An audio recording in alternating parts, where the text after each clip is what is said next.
voice of KPFK Pacifica Radio in Los Angeles, this is Uprising, and I'm Sonali Kohatkar. It's Wednesday, April 1st, 2015. 3 months after the U.S.'s historic thawing of relations with Cuba, Tom Hayden's new book tells the story of how Barack Obama did what so many presidents before him couldn't. And he relates how U.S.-Cuba relations evolved over the decades so that there's a historical framework for modern-day negotiations. Hayden's book is called Listen Yankee, Why Cuba Matters, and he'll spend the hour with me discussing it. That's coming up after the news. Joining us now to analyze today's headlines is Courtney Morris, Assistant Professor of African American and Women's Studies at Penn State University. Hi, Courtney. Hi, Sonali. Nigeria's election results were just formally announced, and former military dictator Muhammadu Buhari has beaten incumbent Goodluck Jonathan in a close race. Mr. Jonathan conceded defeat in a rare gesture of goodwill that could thwart post-election violence of the sort seen 4 years ago. He said nobody's political ambition is worth blood. The elections had initially been postponed for 6 weeks due to security threats from the militant group Boko Haram and were held this past Saturday and extended through to Sunday. CNN says for the first time in Nigeria's history, the opposition has defeated the ruling party in democratic elections. Mr. Buhari first came to power more than 30 years ago in a military coup and built a reputation for himself as a principled and secular dictator, and campaigned this time around to clean up Nigeria's turbulent political landscapes. The results are being touted as promising signs of Nigeria's democracy. Well, Courtney, is it really a sign of democracy? What about the specter of Boko Haram and the exploitation of Nigeria's natural resources, which aren't much a part of the media coverage of these elections? No, those definitely haven't been issues that have come up explicitly, although they certainly, given the response that we've seen from policy analysts about the elections, they were things that Nigerian citizens were thinking about, and that seemed to have guided their decision to select President-elect Buhari for leadership. I mean, as you said, he's a retired Major General. He served in the Nigerian Army from the 1960s onward, and was head of the state for 2 years following a military coup. He's an Army man, and I think that this was something that was a significant part of his appeal to the electorate. They wanted someone who could deal with Boko Haram, who sees considerable control in the northern parts of the country, and he is from the north, and so he has strong support there, not just politically, but also has family ties there, which means a lot in Nigeria. And so I think that this is something that people are hoping that he'll be able to come in and to clean up the government and to handle the specter of terrorism in the northern part of the country and to revive the flagging oil economy there. And we'll see how his presidency develops. And then here in the United States, President Obama just lifted a weapons embargo against Egypt in the strongest sign yet that the U.S. is ready to overlook that military regime's heavy-handedness. The U.S. has opened the door for a major weapons shipment that includes F-16 aircraft, Harpoon missiles, and armored tanks. Egypt historically enjoyed close military ties with the U.S. under previous dictator Hosni Mubarak, but aid was suspended during the major Tahrir Square revolution. Current President Abdel Fattah el-Sisi, who is a former army general, ousted the post-revolution democratically elected Muslim Brotherhood leader Mohammed Morsi and jailed thousands of his supporters. He's come under serious fire from activists for his poor record of human rights abuses. The resumption of U.S. military aid comes just a week into a Saudi-backed war against Yemeni rebels, which Egypt has joined. Courtney, does this resumption of military aid mean we're back to business as usual? All that pro-democracy, pro-human rights rhetoric from Obama is out the window? Well, I would say yes and no. It's always very complicated. I mean, I think that at the end of the day, the sort of takeaway from all of this is that Barack Obama needs friends in the Middle East, and Egypt has historically been a friend, and he's hoping that he'll be able to rely on them as the situation continues to deteriorate in the region. I mean, the fact is that Egypt is going to be receiving military aid, and I think that these questions of, as you point out, political repression, electoral fraud, and there's a long pattern of human rights abuses against journalists and NGOs and political dissidents. The fact that these have not been addressed by the Sisi government, but that they are receiving military funding does send a poor message to the region and to the rest of the world. But, if you look at the details of the agreement, you can see that Obama isn't quite giving everything away. So, for example, even though he's giving military aid, he has made it very clear that it can only be used in 4 specific categories: for counterterrorism, border security, maritime security, and security for the Sinai Peninsula, especially given the conflict in Yemen. So I think that there's a little bit of room to still make demands, but, the fact that the Egyptian government is receiving this aid without having to redress its long history of human rights abuses does send a poor message, which is basically that U.S. security trumps everything else. And finally, in the United States, Arkansas's legislature just passed a religious freedom bill that reeks strongly of Indiana's controversial new law. There's been a groundswell of opposition from around the country against Indiana's bill, which could allow private businesses to legally discriminate against the LGBT community and others by citing their religious beliefs. Indiana Governor Mike Pence is backpedaling to try to stem the tidal wave of promised boycotts against his state, saying that he's seeking an amendment to, quote, clarify any troubling aspects of the new law. Despite that, the Arkansas House of Representatives defiantly passed their version of the same bill yesterday, and Governor Asa Hutchinson vowed to sign it into law. Pence, Hutchinson, and other proponents of the so-called religious freedom law cite a 1993 federal act that President Clinton signed to protect the rights of American Indian communities to freely engage in their religious and cultural practices. But critics of these new state bills say the federal law was far more narrow in scope. Courtney, has this religious freedom rhetoric emerged as a sort of new litmus test for the Republican Party ahead of the primary elections that they're gearing up for? Well, it certainly appears that way. I mean, it's looking more and more likely that the Supreme Court, when it finally does rule on marriage equality, will very likely uphold it. Of course, there's no guarantees with the court, but all suggestions seem to, all analysis at this point seems to suggest that that is in fact the case.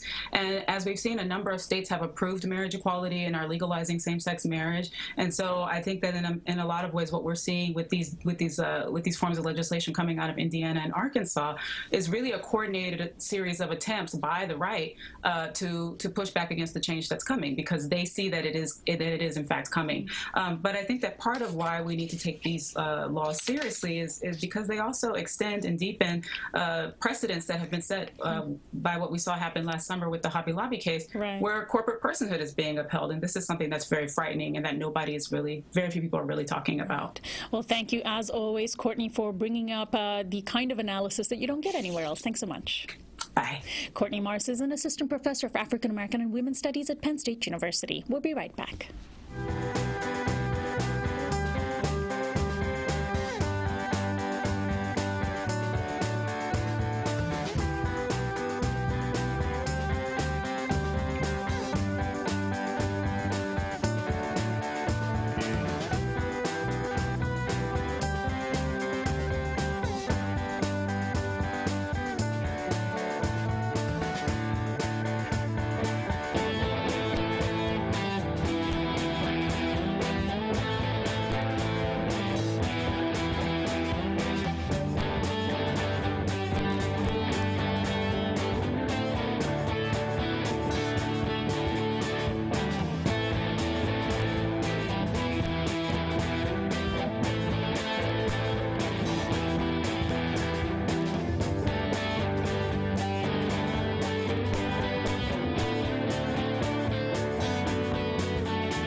Welcome back to Uprising. I'm Sonali Kolhatkar. When President Obama made his surprise announcement just months ago on December 17th, 2014, he began by saying, "Today, the United States of America is changing its relationship with the people of Cuba."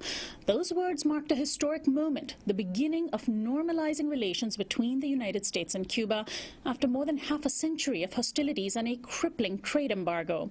While right-wing Cuban American leaders balked at the announcement, many on the American left and even in the mainstream rejoiced, unable to believe it was actually happening. One person who was not as surprised was my guest, Tom Hayden.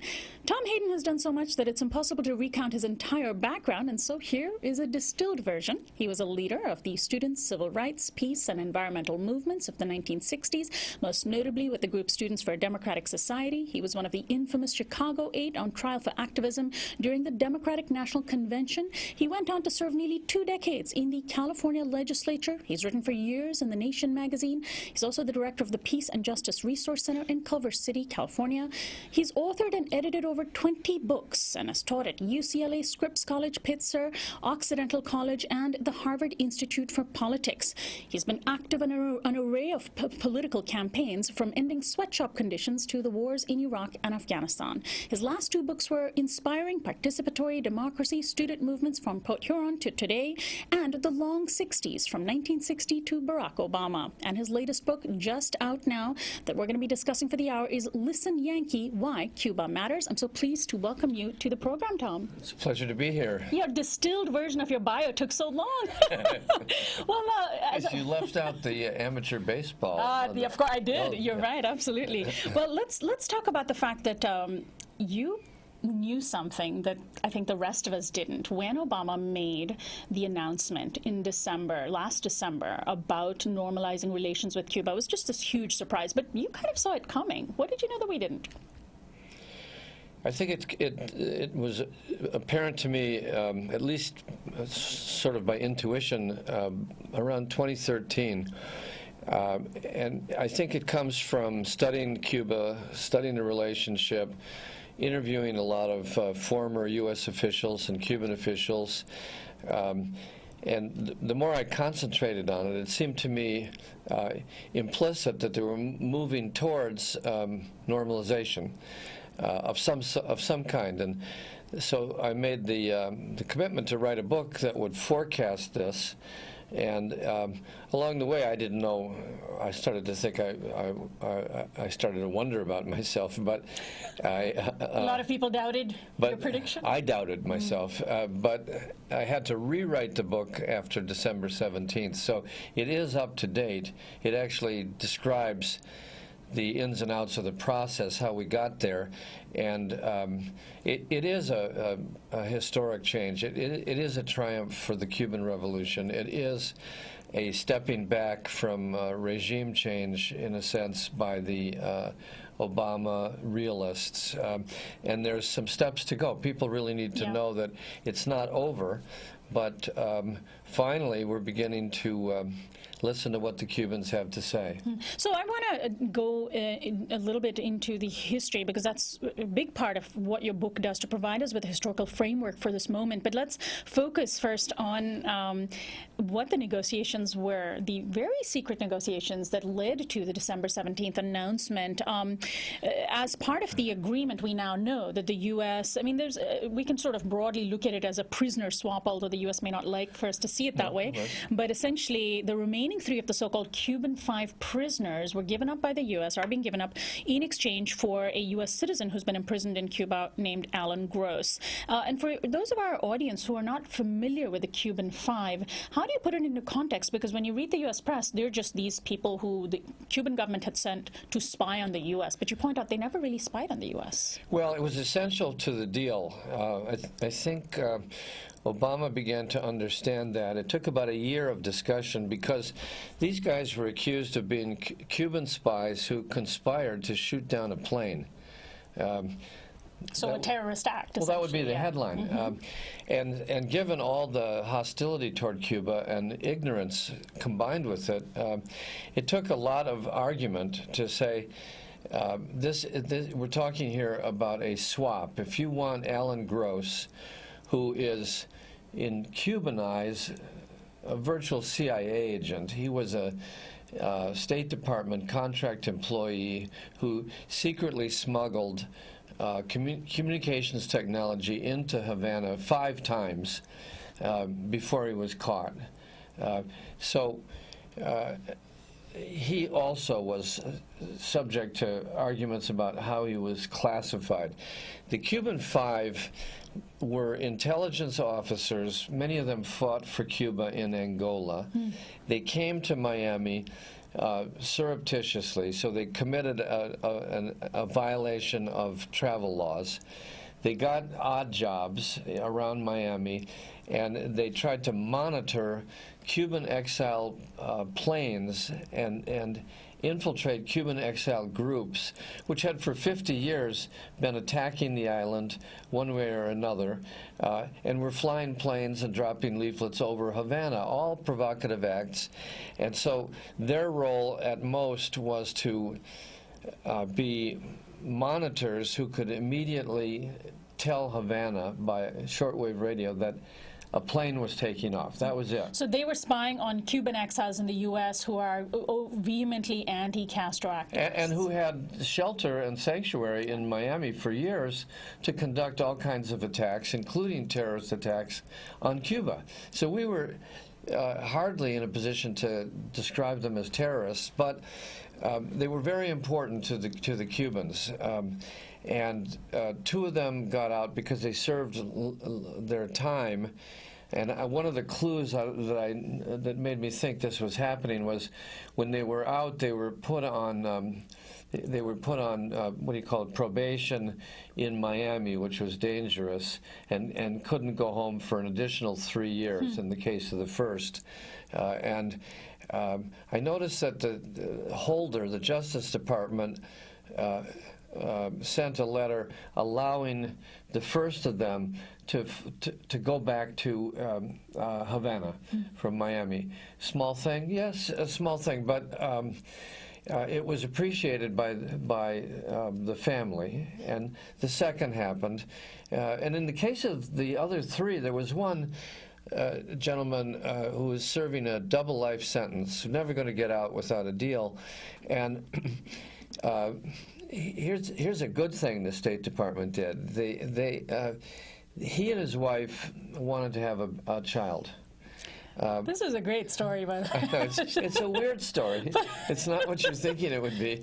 So, a State Department, an official in the Senate, official by the name of Tim Reeser, who's a top aide to Senator Leahy, arranged for artificial insemination so that the Cuban in solitary in this country could impregnate his wife in Havana. Yeah, she was in her 40s, and she was worried she would never get to be with a husband, never get to have a child. So one of the sweetest things about the end of this was when they got off the plane, Alan Gross came here, and the three went there at the same time. And all the photographs showed this Cuban, Gerardo Hernandez, going up to his wife and touching her stomach. Pregnant belly. Yeah, and everybody said, "Whoa, how did that happen?" You call it sperm diplomacy. Exactly. But you know, the fact that they did that also eased some of the conditions on Gross, and it's amazing. So in exchange, the Cuban government. It's amazing how little things are also necessary. Right. It's not just macro politics that make these things happen. And what role did Senator Leahy, whom you mentioned, and his aide Tim Reeser play, and also Pope Francis play behind the scenes in the lead up to Obama's announcement? It was a very small group of government officials, but I think Senator Leahy was the most important. For some reason he stuck with it. I think that in his background he had been concerned about Central American policy many years ago. He'd been to Havana. He saw that this policy was insane, was irrational, had to be ended, and put his mind, as a good senator would, to piecing together the elements that were necessary to make a breakthrough, and stayed with it. And Tim Reeser also staffed the entire operation. And he was your main source in this book for the kinds of things that happened? I don't know how to describe the main source, but I was aware that how painful the discussion of the Cuban Five was, and try to convince the White House and the National Security Agency that they were rational political actors, and if you wanted to solve the riddle, they had to go home, especially if you wanted Gross back. So yes, they were very, very important. But I think the big picture is that Obama and Raul Castro concluded strategically that this was stuck to their mutual disadvantage. Yeah. And both would be out of office in 2, 3, 4 years. So why not try What's there to lose? Yeah. Why not try to resolve the conflict and move it to a new level? Why not recognize Cuba as a nation state with a government instead of trying to overthrow it? Yeah.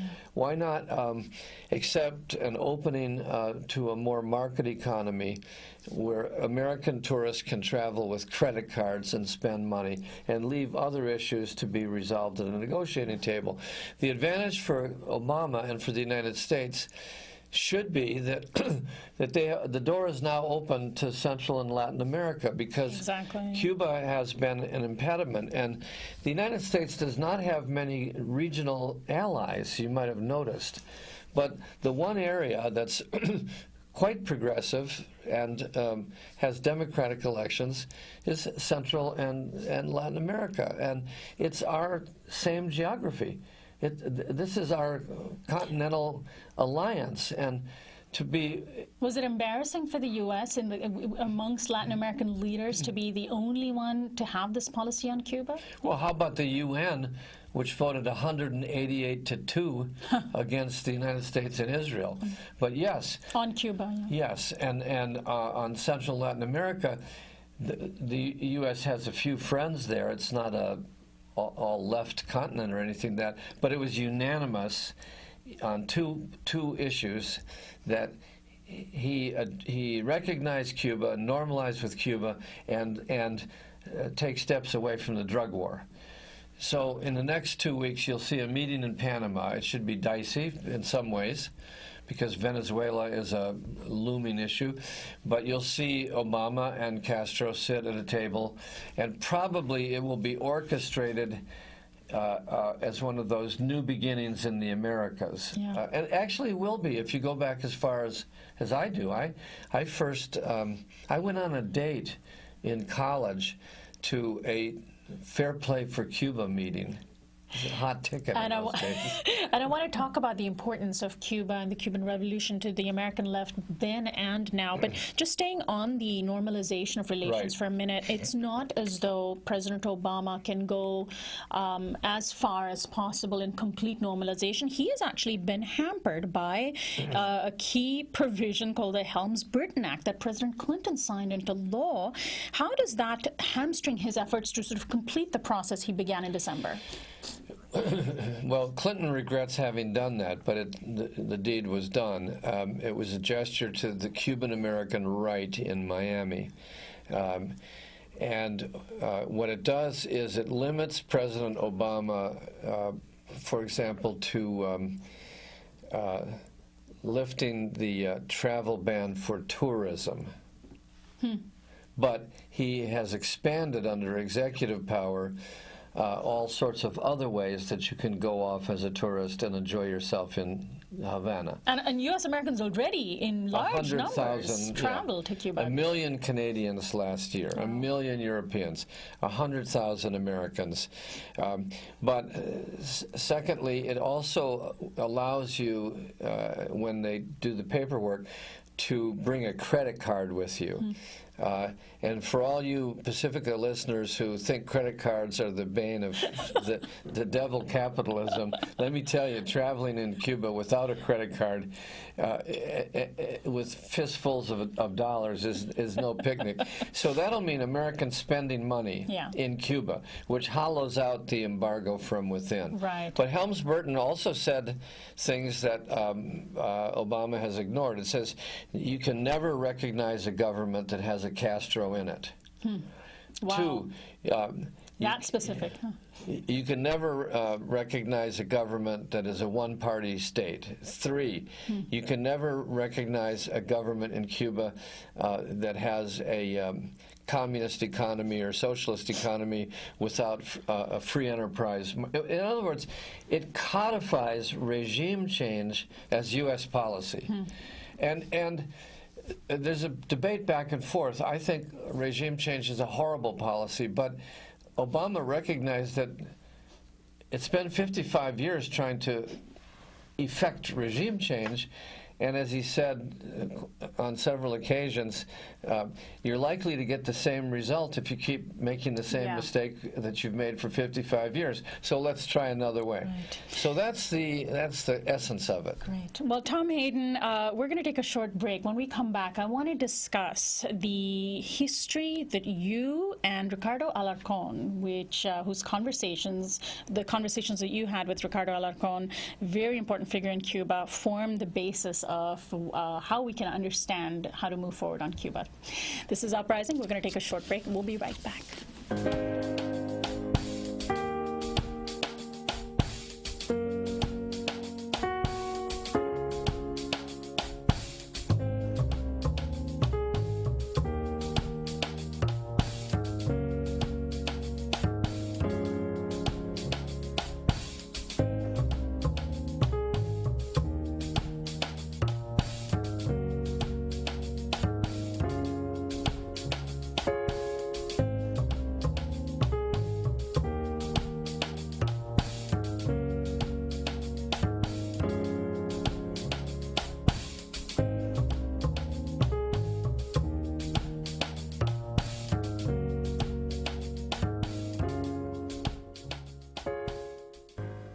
Welcome back to Uprising. I'm Sonali Kohatkar. Did you know that Uprising is now a TV show as well as a radio show? We rely on subscribers to our YouTube channel to fund the TV production of Uprising, and you can sign up to be a subscriber right now at youtube.com/uprising with Sonali. We turn back now to part 2 of an hour-long conversation with Tom Hayden, a longtime activist, former elected official, academic, prolific writer, and his new book is called Listen Yankee, Why Cuba Matters.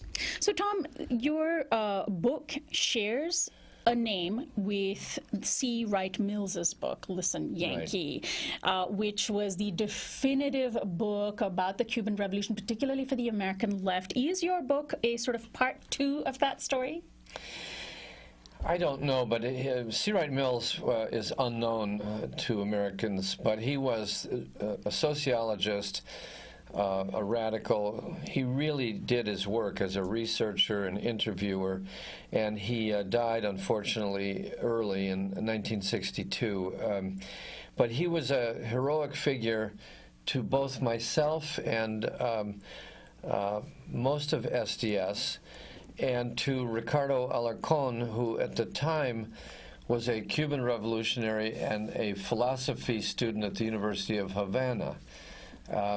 What Mills said is that the United States, the problem with imperialism was that the imperialist, being superior in his head, can't listen.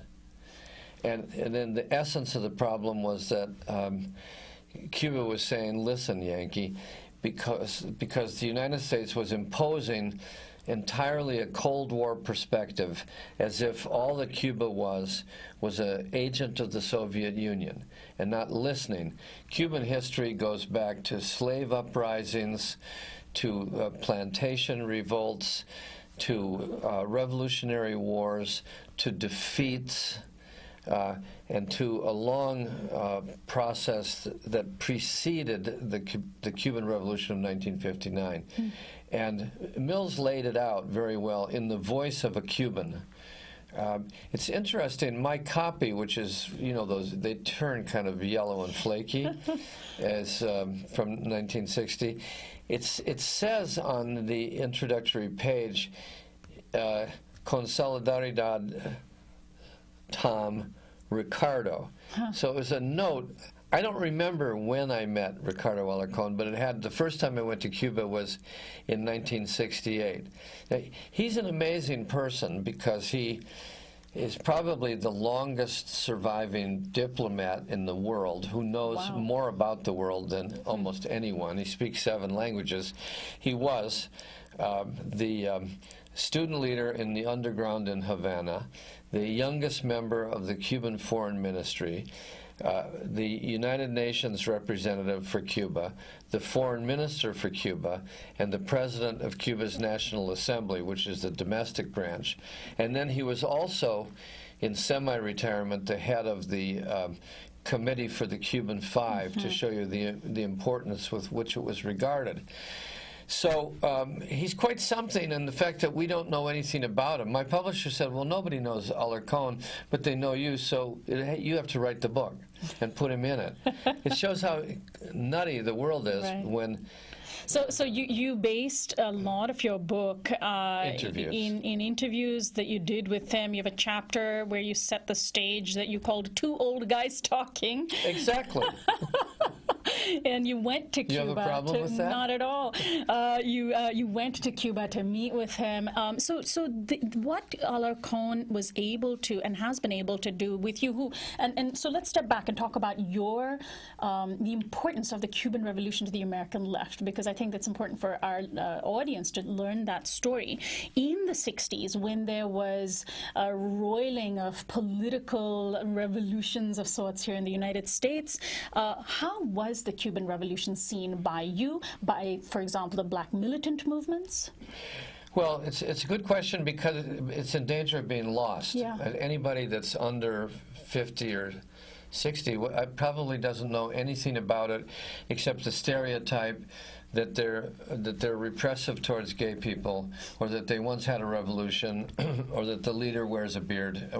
I don't know what the younger audience knows about Cuba, but next to Vietnam, and certainly next to the domestic civil rights movement, Cuba was very inspiring to people because it was a revolution led from the mountains and the cities by a young intellectual middle class against imperial domination by Uncle Sam, by the Yankees. It was met with a lot of excitement in Harlem and at Harvard. Fidel's early trips, he met with Malcolm X as well as Richard Nixon. During his trip to the United Nations. Yeah. He walked the streets of Harlem. He moved into a Harlem hotel. He was a hero in the eyes of the black intelligentsia at the time. One of the leaders of the Cuban Revolutionary Army, Juan Almeida, was an Afro-Cuban that came with Fidel. Later, it would be noticed that Cuba had a race problem and that they didn't want to have a black power movement while they were also fighting the U.S., so it got complicated. On the other hand, the beatniks, Allen Ginsberg, for example, and the students, like myself, were excited for other reasons. And later there would be problems. Allen Ginsberg would be thrown out of Cuba because of his homosexuality. Yeah. But in those first 5 years, it was extraordinarily important in suggesting that the Third World was rising. Whether it was Vietnam or Algeria in those days, the Third World bloc of nations came out of being the wretched of the earth, as Fanon would say, to suddenly having sovereignty and the right to self-determination. And that was very much intertwined with the desire for civil rights, equality, and a kind of self-determination and a voice for people of color and for students in this country.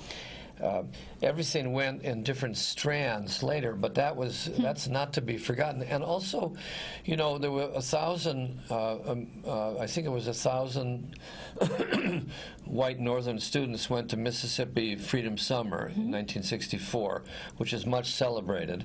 But at least 5 times that number went to Cuba to cut sugarcane in the Venceremos brigades and came back at least more knowledgeable. It was more of a radical version of the Peace Corps. And they came back and they formed groups of support and solidarity for Cuba, and they deserve credit for continually promoting, at great risk, travel to Cuba, for example, solidarity with Cuba, marches, and so on. And that history has to be remembered. Right. The 1963 assassination of JFK figures into the conversation around Cuba and the revolution. What did Kennedy represent on U.S.-Cuba relations? Cuba was, for Kennedy, a point of transition in his thinking. He started as a Cold Warrior who wanted to literally compete with Che Guevara by creating a Peace Corps called the Alliance for Progress in Latin America, as well as the Green Berets with weapons, because he recognized there had to be some sort of revolution on the continent, and that Cuba could not be the example. So Kennedy wanted to create his own example. But the tragic or irrational side of it was this compulsion to overthrow the Cuban regime in the process of creating a revolution, a democratic revolution, Kennedy's way. He learned brutally at the Bay of Pigs, where he sponsored an invasion that had been conceived during the Eisenhower-Nixon years. He at least had the good judgment not to follow the crazy advice of Curtis LeMay to send in bombers to bomb the island and follow up with ground troops, which is the old story we see played out today. You send in mercenaries first. When they get bogged down, then you send in the American troops, and you have a war. And I think Kennedy then came to the conclusion that he had to sponsor a second channel of dialogue behind the scenes with Fidel to see if coexistence could be worked out. And on the very day that that was in process, he was murdered in Dallas. Yeah. And that put it on ice for some time. But according to everybody I interviewed for the book, there was a persistent failure, a start at coexistence and a failure over and over and over again through Carter, Clinton, until Obama. And many of the people working on this problem around today's White House were there as young men and women in other White Houses, and they've learned from the past how something simple, like what is so problematic about having diplomatic relations with another country, is actually forbidden if you want to be advanced in the State Department. Wow. So, Tom, you also mention in your book that today's Cuba is very different from the sort of caricature that people seem to have, even perhaps the media, who should know better about Cuba. This idea that Cuba is a strict socialist government is not even very much true today. Of course, many aspects of the socialist government remain in major sectors of the economy, but it has opened up its economy. Cuba has kind of become a realistic economy and integrated as much as it can into sort of the global marketplace, hasn't it? Well, here's the paradox. You can't have it both ways. It is true that Cuba has been a one-party state led by one person and his brother for 55 years. Okay? So that doesn't accord with the idea of a democratic process. Mm-hmm. On the other hand, I've never met anybody of the thousands who've gone to Cuba that doesn't come back impressed or liking it. So what is it? There's something wrong with the theory that it's entirely totalitarian, under this rigid control. Like the previous theory that Fidel was an agent of the Soviet Union. Right. You mentioned earlier the Catholic Church. I forgot to note that Pope Francis had a role in this process. But the Catholic Church is the second largest institution after the party on the island, and it's certainly not pro-communist, but it manages to coexist with the Communist Party, and there's a beneficial coexistence on both sides. Or if you take the question of Allen Ginsberg's being suppressed, and the Cubans having a very harsh hostility to gay rights over earlier decades, why is it that Raul Castro's daughter, Mariela Castro, is one of the foremost advocates of LGBT rights in the world. She's an elected official in the Cuban government. She makes a point of her style to vote no on certain laws, and she's persuaded her father to ease back on that issue. How could that happen if it's a closed society? I think, without sounding paternalistic, I do think that the influence of the American New Left, the women's movement, peace movement, in the interchange, the cultural exchange with Cuba over time, our lifestyles, our ideas, our arguments have been evaluated on their merits and agreed to in some cases and not others. And I think we can learn also from Cuba. What remains definitely socialist is free education, free health care, a foreign policy that sends way more Cuban doctors and medical technicians to fight Ebola than the United States would ever send, to fight cholera in Haiti, to work in inner city clinics in Caracas, to export teachers. They don't have money, they have human capital, and that's socialist, and they're not going to back away. In fact, they're trying to preserve their government-sponsored social programs.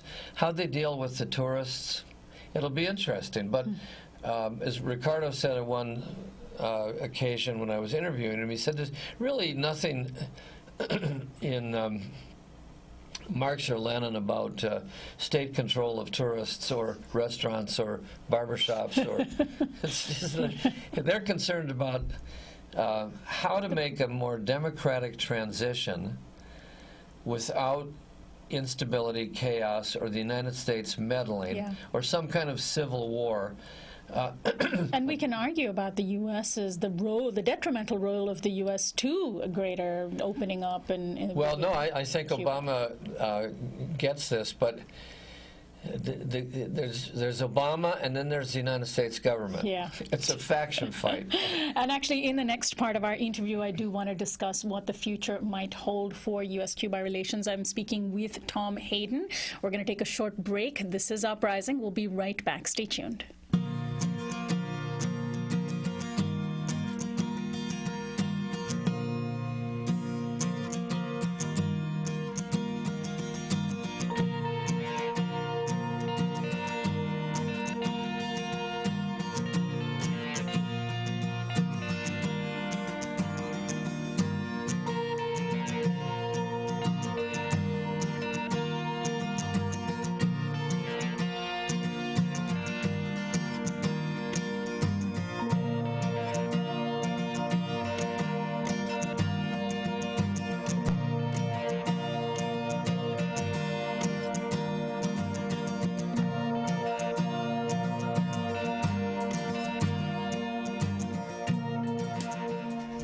Welcome back to Uprising. I'm Sonali Kohatkar. We turn back to my guest, Tom Hayden, longtime activist, former California State Assembly member, academic, prolific writer. We've been talking this hour about his book, Listen Yankee, Why Cuba Matters. It's brand new.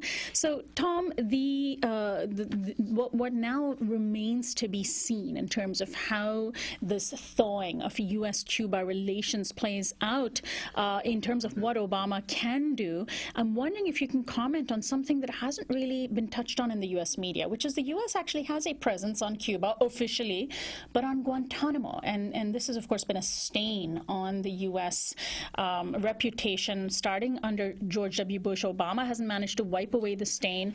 How do you explain Guantanamo to our audience? And also, what is the position that the Cuban government takes on Guantanamo? Well, the first step is the summit that's coming of the Americas. Then in Panama, John Kerry, on behalf of the president, has got to issue a statement lifting Cuba off the list of terrorist states where it was put in 1982. That can be done, and Obama suggested he would do it, but it can be repealed by 2/3 of the Senate. That relates to Guantanamo, which is a prison holding terrorists, alleged terrorists, and so on Cuban soil. So who's the terrorist state is what the Cubans would ask. And I don't think people remember that the real story of Guantanamo starts more than a century ago. Right. We don't know that history anymore. No, we took it, as they used to say in the Reagan administration. And Cuba wants it back. And Cuba has wanted it back for many decades as as a matter of sovereignty. In my fantasy, here's what I think, yes. Sonali, is that down the road, it's not immediate, but Obama really wants to keep his pledge of closing down Guantanamo and getting the prisoners out. It's been reduced by about 2/3. The rest are from places like Yemen. He is not going to send those detainees to Yemen. It's not going to happen. But he could negotiate the return of Guantanamo to Cuba, like Jimmy Carter negotiated the return of the Panama Canal. And Cuba, I'm sure, with its police state that we believe they control, would certainly be able to provide a stable life for the detainees right there. What are they going to do? Jump into the sharks? They're not going to leave the island. So that's my thought, that it ends with Guantanamo going back to Cuba and the detainees living their lives out there because they can't really go to Yemen. Now, there's a lot of hurdles before then, but it was crazy a couple of years ago to say that they're going to recognize each other, so I'm making this crazy prediction right now. Let's talk about how Cuba, the relations between Cubans living in Cuba and exiles here in the United States might or change as well, because there is obviously leadership in the Cuban community here in the United States that is holding fast to this old notion that Cuba will always remain hostile as long as there's a Castro. But is there a change among the younger generation? Of course. The Cuban right has to catch up. Senator Menendez, Senator Rubio, all these people are totally out of touch with the Cuban diaspora in their own districts, and that was fundamental to making this happen. Obama won the young Cuban American vote twice, in 2008 and in 2012, and that's because it's really only the octogenarians who have bitterness in their hearts from the old days who actually fantasize and conspire about starting a war with Cuba. Everybody else accepts Cuba, even if they don't like communism, because they have family, they have cultural interests, they have economic interests. They are a real diaspora, and 500,000 go every year.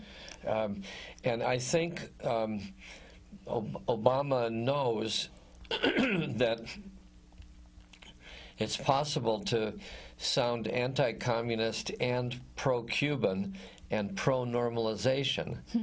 That's the new status of the Cuban-American sensibility. And I'm wondering, Tom, if we can take a step to just remind ourselves about the curious case in 2000 of in terms of relations between Cuba and Cuban exiles here. The little Cuban boy, Elian Gonzalez, not so little anymore, of course. No, he's a grown-up who became the center and sort of symbolized US-Cuban policy just a decade and a half ago. And what does that moment in time represent in terms of today and the changes today? And also Gonzalez himself has opinions. Well, that was a turning point. I mean, Ricardo Alarcón, whose wife was slowly dying of Parkinson's, was negotiating from a cell phone in her hospital and living on a cot. And he was directly in touch with State Department officials, including a younger Eric Holder. And just for a minute, Elian Gonzalez was essentially this boy whose Elian Gonzalez mother was a kid who went through one of the worst tragedies imaginable, floating into the United States, having lost his family at sea. Little boy, I can't remember. Part of a wave of Cuban migration. 8 or 10. And the Cuban-American family relatives here wanted him to stay and took him to Disneyland and all this stuff. And the Cuban government and his father wanted him back in Cuba. It was very dramatic. The U.S. State Department and the courts ruled that the family in Cuba was entitled to his return.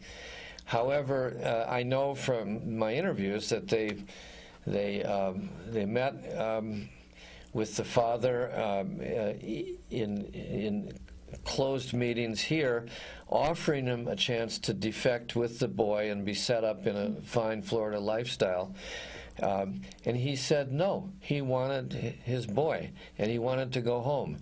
And in order to carry it out, and this is a very important point, Eric Holder and the men in black, the ATM people you see on television all the time, they had to go in and conduct a house raid and snatch the boy and whisk him away. There was a danger of blood. In fact, the American officials were asking, what's his blood type? Wow. And it had to be done in secret because so much of the intelligence community and the State Department had been infested by or taken over by anti-Cuban exiles, and the Florida law enforcement could not be trusted. Wow. It had to be the feds. Imagine this on any other issue. The feds go in, they knock down doors in a locale, they take a little boy and snatch him off and take him on his way to another country. How would you feel about that? But that's what actually happened. The sort of a decade and a half ago, maybe, as you said, calling it a turning point, a desire, an underlying desire by the U.S. to start ending this nonsense of the embargo and these hostilities? Well, it reflected the same contradiction in American policy all along. On the one hand, a desire to reach normalization by some in the administration. On the other hand, Al Gore at the time was campaigning in Florida on the side of the right-wing Cubans. Yeah. He was campaigning on the platform of let Elian Gonzalez stay in Florida. Yeah. So this division between regime change advocates and reform advocates goes all the way back to the beginning. And it was always resolved until now on the side of the hardliners. Tom, I wouldn't like to end this hour without mentioning two very important people in the United States who it's so tragic that didn't live to see this day in December when Obama made this announcement. Leonard Wineglass, who legally represented the Cuban Five, who was a close friend of yours, as you write about in your book, very important activist here in the U.S., and Saul Landau, filmmaker. He'd been a guest on Uprising many times. Oh, he had. And just one of the most important spokespeople on this issue and advocates of reform with Cuba. And it's such a tragedy. They didn't live to see this day. Right. Well, Saul and Lenny are examples of the kind of American influence on the level of equal respect that I mentioned before. Saul was there in 1960 interpreting for C. Wright Mills. Wow. Saul stayed on and off for 50 years or more. He died of cancer just last year, and I saw him just before. He wanted Cuba to become a regular country. That was his last words. He said, leave them alone. It's not paradise. That was a left illusion for a time. It was, but they should just leave them alone, he said. He was so happy that normalization. I told him, Saul, it's going to happen. He was very happy. And Len died of cancer, which it flared up when he was in Cuba working on the case. He'd come from some horrible, contentious meeting about the legal strategy for the Cuban Five, felt this pain in his stomach, went to the hospital, rushed back to the United States, and he died while working on the appellate case for the Cuban Five. And he was the kind of guy that would be up traveling overnight, get to LAX and drive out to the desert prison where Gerardo was held, and so would Saul. And they're representative, though, I think, of thousands of Americans who helped, who, you know, put time and effort into trying to lift this curse of the Cuba policy. Well, we should also talk about the fact that Fidel's days are numbered, obviously. Who says? When Fidel Castro finally passes, if it happens in the next 2 years while Obama is in office, do you think our president will attend Fidel Castro's funeral? And if so, what sort of a political moment would that be? Since we're making predictions this hour. It's my great hope that he will, and take the whole family. Because when Nelson Mandela passed, who was a deep, deep friend of Fidel and the Cubans, who credited Cuba for saving South Africa from apartheid and saving Angola from colonialism when the United States was on the other side. At the funeral for Mandela, 5 people were chosen to speak, one of whom was Raul Castro, and the other was Obama, and I don't remember the other 3. And they had to shake hands, of course, and Raul Castro looked at him, and they had 6 seconds, and Raul Castro said, "Mr. President, I am Castro." And I knew that that was in violation of the HelmsBurton law, because you cannot recognize anybody named Castro if you're the president of the U.S. So that was a strategic I thought that was a sign. So why not? I mean, of course, it'll be one of the most momentous funeral occasions in the history of the world. Why shouldn't the President of the United States be there? It was closed before this, but we have diplomatic relations, so when a head of state dies, a head of state is entitled to go.